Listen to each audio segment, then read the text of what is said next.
Selamat pagi Bapak Ibu dosen penguji. Perkenalkan, nama saya Siti Umamah dari kelas Manajemen Keuangan 8B, jurusan Akuntansi Politeknik Negeri Jakarta. Perkenankan saya untuk mempresentasikan skripsi saya dengan judul Analisis Arus Kas Investasi, Laba Akuntansi, dan Laba per lembar saham sebagai dasar penilaian harga saham, studi pada perusahaan sektor industri barang konsumsi di Bursa Efek Indonesia periode 2014-2018. Latar belakang penelitian ini adalah pasar modal berperan penting dalam mendukung perekonomian nasional. Pasar modal juga dapat memenuhi kebutuhan dana bagi perusahaan untuk menunjang kegiatan produksi dan mendorong pertumbuhan ekonomi. Masyarakat juga dapat menginvestasikan dana mereka sesuai dengan karakteristik keuntungan dan risiko masing-masing instrumen. Investasi adalah kegiatan penanaman modal dengan harapan mendapatkan keuntungan di masa yang akan datang. Investasi dibagi menjadi investasi dalam bentuk surat berharga dan aktiva real. Investasi dalam surat berharga salah satunya adalah saham. Dalam berinvestasi saham dikenal dengan istilah high risk high return. Apabila kita menginginkan keuntungan atau return yang tinggi, maka risiko yang akan ditanggung juga besar. Nah, tingginya risiko ini membuat para investor harus mampu menganalisis dan melakukan penilaian terhadap saham yang akan dijadikan pilihan investasinya. Analisis investasi ini dapat dilakukan dengan cara analisis teknikal dan analisis fundamental. Analisis teknikal dengan melihat grafik riwayat harga dan analisis fundamental dengan memperhatikan faktor-faktor ekonomi seperti laporan keuangan. Dalam membaca laporan keuangan, investor seringkali hanya memperhatikan laba bersih. Karena apabila laba bersih naik, maka fundamental perusahaan akan naik dan harga sahamnya cenderung naik. Selain laba bersih, ada juga laba per lembar saham atau EPS. Nah, EPS ini menunjukkan kemampuan perusahaan dalam menghasilkan keuntungan. Pada prinsipnya, semakin tinggi EPS, maka akan semakin menguntungkan untuk berinvestasi di saham tersebut. Nah, tapi tidak jarang laporan laba rugi ini dibuat semenarik mungkin untuk menarik minat para investor. Nah, oleh karena itu, investor juga harus memperhatikan laporan arus kas. Karena laporan arus kas ini menyajikan arus kas masuk dan arus kas keluar perusahaan. Nah, arus kas ini mampu mengindikasikan apakah perusahaan itu benar-benar profitable ataukah hanya perusahaan yang untung di atas kertas. Sektor yang dipilih dalam penelitian ini adalah sektor industri barang konsumsi, subsektor farmasi. Dilansir dari laman idx.co.id, pada tahun 2017 IHSG mengalami pertumbuhan sebesar 19,99%. Dan industri barang konsumsi ini pertumbuhannya itu sebesar 23,11%, yang mana pertumbuhannya ini ketiga paling bagus setelah sektor finance dan basic chemical. Nah, pada tahun 2019 dunia ini kan dikejutkan dengan adanya wabah corona atau virus COVID-19, yang mana virus ini menyerang sistem pernafasan dan bisa mengakibatkan kematian. Nah, virus ini juga sudah masuk ke Indonesia.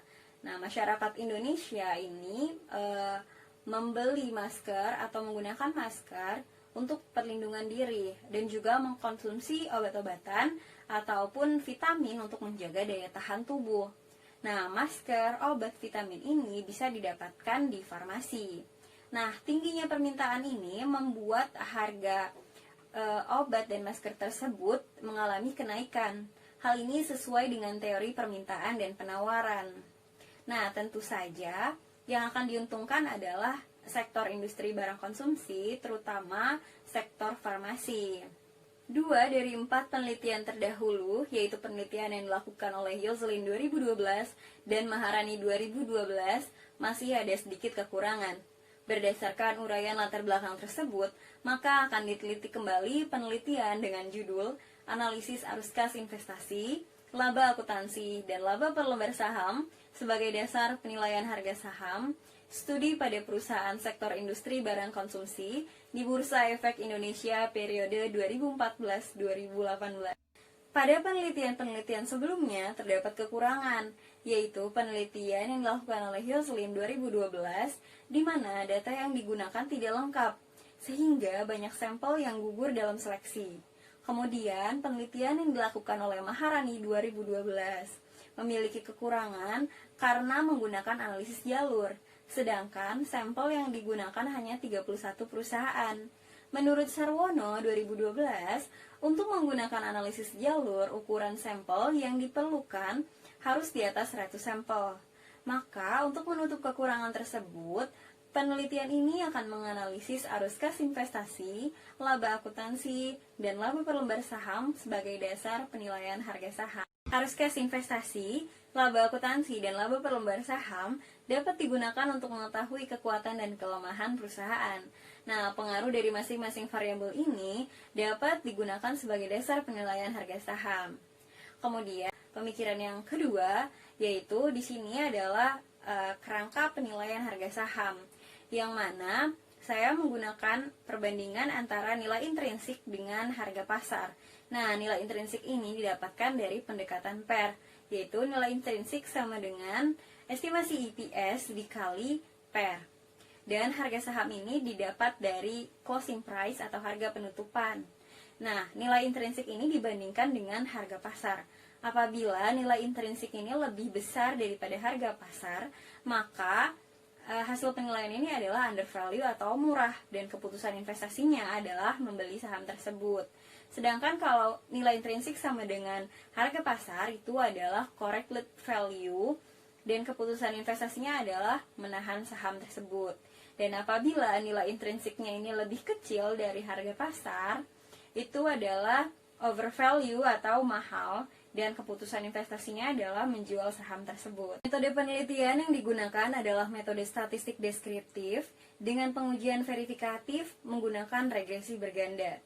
Data yang digunakan merupakan data sekunder, yaitu laporan tahunan perusahaan yang dijadikan sampel dalam penelitian. Sampel penelitian merupakan 8 perusahaan sektor industri barang konsumsi subsektor farmasi di Bursa Efek Indonesia periode 2014-2018 yang diambil dan menggunakan purposive sampling. Variabel yang diteliti dalam penelitian ini adalah arus kas investasi, laba akuntansi, dan laba per lembar saham sebagai variabel independen dan harga saham sebagai variabel dependen. Arus kas investasi didapat dari total arus kas pada aktivitas investasi. Laba akuntansi didapat dari laba bersih tahun berjalan. Laba per lembar saham didapat dari laba bersih per jumlah lembar saham yang beredar, dan harga saham didapat dari harga penutupan. Untuk perusahaan sampel, berdasarkan hasil purposive sampling, terdapat 8 perusahaan sampel, yaitu dari Avaria, Indofarma, Kimia Farma, Kalbe Farma, Merck, Freedom Pharma, Sido Muncul, dan Temposcan Pacific. Untuk data penelitian, jumlah data yang diolah awalnya sebanyak 40 data dari 8 sampel perusahaan. Namun demikian, dalam proses selanjutnya, sebanyak 15 data dari 3 perusahaan ini dikeluarkan karena terindikasi outlier, sehingga 25 data selanjutnya digunakan sebagai data untuk pengujian. Nah, di sini adalah data nilai intrinsik yang didapatkan dari EPS dikali PER. Berikut ini adalah tabel yang menunjukkan hasil regresi linear berganda.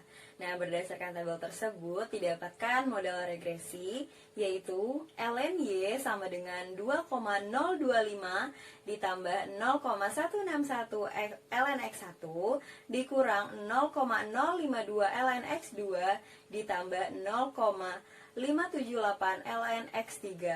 Nah, berdasarkan persamaan regresi tersebut, dapat dianalisis pengaruh masing-masing variabel independen terhadap harga saham. Nilai koefisiensi regresi 0,161x1 pada variabel arus kas investasi terdapat hubungan positif dengan harga saham. Nilai koefisiensi regresi minus 0,052x2 pada variabel laba akuntansi terdapat hubungan negatif dengan harga saham. Nilai koefisiensi regresi 0,578x3 pada variabel laba per lembar saham terdapat hubungan positif dengan harga saham. Untuk uji asumsi klasik, yang pertama ada uji normalitas. Uji normalitas dilihat dengan grafik normal plot dan juga uji one sample Kolmogorov-Smirnov. Hasil pengujian dengan analisis grafik plot menunjukkan bahwa model regresi terdistribusi normal, karena titik-titiknya ini menyebar di sekitar garis diagonal dan penyebarannya mengikuti arah diagonal. Untuk memperkuat pengujian normalitas, dilakukan uji one sample Kolmogorov Smirnov. Berdasarkan uji dengan menggunakan one sample Kolmogorov Smirnov, terlihat bahwa nilai Kolmogorov Smirnovnya ini untuk variabel residual sebesar 0,074 dan signifikan pada 0,200 di atas 0,05. Nah, hal ini mengindikasikan bahwa data residualnya ini terdistribusi normal yang memperkuat hasil pengujian dengan menggunakan grafik normal plot. Yang kedua, ada uji multikolinearitas. Untuk mengetahui apakah terjadi multikolinearitas, dapat dilihat dari nilai tolerance dan variance inflation factor atau VIF. Nah, hasil uji multikolinearitas terlihat bahwa tidak ada variabel independen yang memiliki nilai tolerance kurang dari 0,1 dan hasil VIF-nya ini juga menunjukkan bahwa tidak ada satu variabel independen yang memiliki nilai VIF lebih dari 10.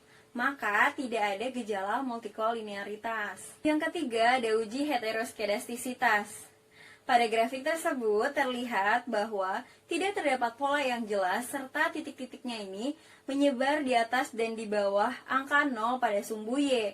Hal ini dapat disimpulkan bahwa tidak terjadi heteroskedastisitas pada model regresi. 4. Ada uji autokorelasi. Nah, autokorelasi ini dilihat dengan angka Durbin-Watson. Nah, di sini terlihat bahwa angka Durbin-Watson ini sebesar 1,575. Nah, dari tabel Durbin-Watson diketahui bahwa nilai Durbin-Watson ini berada di antara batas bawah 1,123 dan batas atas 1,654. Sehingga tidak ada kesimpulan yang pasti tentang ada atau tidaknya gejala autokorelasi dari data tersebut. Nah, untuk mengatasi masalah tersebut, dilakukanlah uji Rantes. Nah, hasil uji Rantes menunjukkan nilai signifikannya itu sebesar 0,688, lebih besar dari 0,05. Maka dapat disimpulkan bahwa tidak terdapat gejala autokorelasi. Nah, dengan demikian, masalah autokorelasi yang tidak dapat diselesaikan dengan Durbin-Watson dapat teratasi melalui uji Rantes. Berdasarkan tabel persamaan signifikansi tersebut, dapat diketahui bahwa variabel arus kas investasi menunjukkan pengaruh yang signifikan dan positif terhadap harga saham. Hal ini terlihat pada nilai signifikansi sebesar 0,005 di bawah tingkat signifikansi 0,05. Sehingga variabel arus kas investasi ini dapat dijadikan sebagai indikator dalam memprediksi harga saham. Variabel laba akuntansi menunjukkan pengaruh yang tidak signifikan dan positif terhadap harga saham. Hal ini terlihat pada nilai signifikansi pengujian sebesar 0,589 di atas tingkat signifikansi 0,05. Sehingga variabel laba akuntansi tidak dapat dijadikan sebagai indikator dalam memprediksi harga saham. Lalu, variabel laba per lembar saham menunjukkan pengaruh yang signifikan dan positif terhadap harga saham. Hal ini terlihat pada nilai signifikansi pengujian sebesar 0,000 di bawah tingkat signifikansi 0,05. Sehingga variabel laba per lembar saham dapat dijadikan sebagai indikator dalam memprediksi harga saham. Penilaian saham dilakukan dengan cara membandingkan nilai intrinsik dengan harga pasar. Maka didapat hasil sebagai berikut. Nah, 4 saham perusahaan dalam keadaan undervalue, yaitu harga pasarnya lebih rendah dari nilai intrinsik. Nah, perusahaan tersebut diantaranya ada Kimia Farma, Kalbe Farma, Peridam Farma, dan Sido muncul. Kemudian, 4 perusahaan yang berada dalam kondisi overvalue atau mahal, yaitu harga pasarnya lebih tinggi dari nilai intrinsik. Di antaranya ada Darya Varia, Indofarma, Merck, dan juga Temposcan Pacific. Keputusan investasi dapat diambil setelah dilakukan penilaian saham. Nah, untuk perusahaan yang berada dalam kondisi undervalue, maka keputusan investasi yang direkomendasikan adalah membeli saham tersebut. Sedangkan untuk perusahaan yang berada dalam kondisi overvalue atau mahal, direkomendasikan untuk menjual saham tersebut. Berdasarkan pembahasan sebelumnya, dapat disimpulkan bahwa arus kas investasi berpengaruh signifikan dan berarah positif terhadap harga saham. Hal ini menunjukkan semakin tinggi arus kas investasi, maka semakin baik kinerja perusahaan dan dana yang digunakan untuk menghasilkan laba dari aktivitas investasi semakin tinggi, sehingga harga saham semakin meningkat. Nah, laba akuntansi tidak berpengaruh signifikan dan berarah positif terhadap harga saham. Artinya, semakin tinggi tingkat laba akuntansi dalam laporan laba rugi, maka tidak akan meningkatkan harga saham. Laba per lembar saham berpengaruh signifikan dan berarah positif terhadap harga saham. Artinya, semakin tinggi tingkat laba per lembar saham, maka akan meningkatkan harga saham. Hal ini menunjukkan laba per lembar saham dapat memberikan informasi yang relevan bagi investor sebagai dasar pertimbangan keputusan investasi. Nah, sebanyak 4 perusahaan farmasi yang terdaftar di Bursa Efek Indonesia pada tahun 2014 sampai 2018, yaitu PT Kimia Farma, Kalbe Farma, Pridam Farma, dan Sido Muncul berada dalam keadaan undervalue atau murah. Keputusan investasi yang dapat direkomendasikan adalah membeli saham tersebut, karena harga sahamnya ini akan mendekati harga wajar, sehingga dapat meminimalkan resiko dan mengoptimalkan potensi keuntungan. Sebanyak 4 perusahaan farmasi yang terdaftar di Bursa Efek Indonesia pada tahun 2014 sampai 2018, yaitu PT Daria Varia, Indofarma, Merck, dan juga Temposcan Pacific berada dalam keadaan overvalue atau mahal. Nah, ketika harga sahamnya ini sudah terlalu tinggi, keputusan investasi yang dapat direkomendasikan adalah menjual saham tersebut. Karena keuntungan yang didapat dari menjual saham itu dapat digunakan untuk membeli saham lain yang lebih prospektif. Beberapa saran yang dapat disampaikan antara lain, yang pertama, penelitian selanjutnya disarankan untuk menambah sampel atau mengambil sampel dari perusahaan yang terdaftar dalam indeks LQ45 yang sahamnya ini relatif aktif diperdagangkan. Dengan harapan, semakin banyak sampel yang digunakan akan memberikan hasil yang lebih baik. Kedua, penelitian selanjutnya disarankan untuk menambah variabel lain yang belum diteliti, seperti PBV, ROE, dan DER, agar hasil penelitian ini lebih akurat. Dan yang ketiga, bagi para investor yang akan menggunakan informasi dari penelitian ini, perlu mempertimbangkan faktor fundamental lainnya seperti kondisi makroekonomi, aksi korporasi perusahaan, perubahan suku bunga, agar tidak terjadi kesalahan dalam mengambil keputusan. Keterbatasan dalam penelitian ini adalah sebagai berikut. Yang pertama, objek yang digunakan sebagai sampel dalam penelitian ini hanya sektor industri barang konsumsi, subsektor farmasi aja. Nah, sehingga hasil penelitian ini belum mewakili seluruh perusahaan yang terdaftar di Bursa Efek Indonesia. Yang kedua, jumlah sampel penelitian ini relatif sedikit, hanya 8 perusahaan. Yang mana jumlah tersebut jauh lebih kecil dari penelitian terdahulu yang total sampelnya itu mencapai 97 perusahaan. Yang ketiga, terdapat beberapa data yang menyimpang dari data lainnya atau outlier. Nah, dari 40 data, terdapat 15 data yang harus dikeluarkan. Karena apabila data tersebut tidak dikeluarkan atau tetap dimasukkan, akan membuat analisis data ini menjadi bias. Sekian presentasi dari saya. Wassalamualaikum warahmatullahi wabarakatuh.